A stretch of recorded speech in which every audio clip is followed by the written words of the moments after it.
SRM Tamil பேராயத்தின் பிரம்மாண்ட பேச்சு போட்டி முதல் பரிசு 5 லட்சம். சொல் தமிழா சொல் 2025 பிரம்மாண்ட பேச்சு போட்டி நெல்லை மண்டலம் போட்டி நடைபெறும் நாள் 9/3/2025. இடம் சதக்கத்துல்லா அப்பா கல்லூரி, திருநெல்வேலி. QR கோடை ஸ்கேன் செய்து விண்ணப்பத்தை அனுப்புங்க.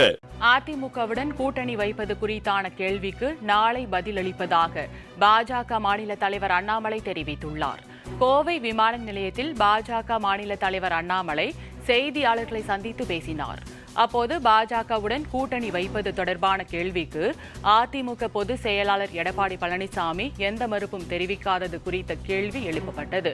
அதற்கு நாளை மாலை 4 மணிக்கு தாம் செய்தியாளர்களை சந்திப்பதாகவும், இது அவசரத்தில் பேசும் சப்ஜெக்ட் கிடையாது, பொறுமையாக பேசுகிறேன் எனவும் கூறினார். எல்லாம் டீடைலா பேசுறேன், எல்லாம் பேசுறேன். உங்களுக்கு மரியாதை கொடுத்தா நிக்கிறேங்க ஐயா. அவசரத்துல பேசுற சப்ஜெக்ட் இல்ல. நான் சென்னை போயிட்டு நாளைக்கு 4 மணிக்கு பத்திரிகையாளர் ஓட்டுகள் சிதறாமல் அனைத்து கட்சியும் ஒருங்கிணைக்கிற எல்லாம் நான் பேசுறேன். அமித்ஷாஜி இன்னும் 2 நாள்ல மறுபடியும் தமிழ்நாட்டுக்கு வர்றாங்க. அப்புறம் எத்தனை மாற்றம் வரும்? எடப்பாடி கூட வேல்மணி குடும்பம் நீங்க போயிருந்தீங்க. வேல்மணி ஃபங்க்ஷனுக்கு வாங்க கூப்பிட்டாங்க, போயிருந்தேன். கல்யாணத்துக்கு போறது கூட தப்புனா எப்படி? அவர் ரிசப்ஷனுக்கு வருவார்னு நினைக்கிறேன். தேங்க்யூ.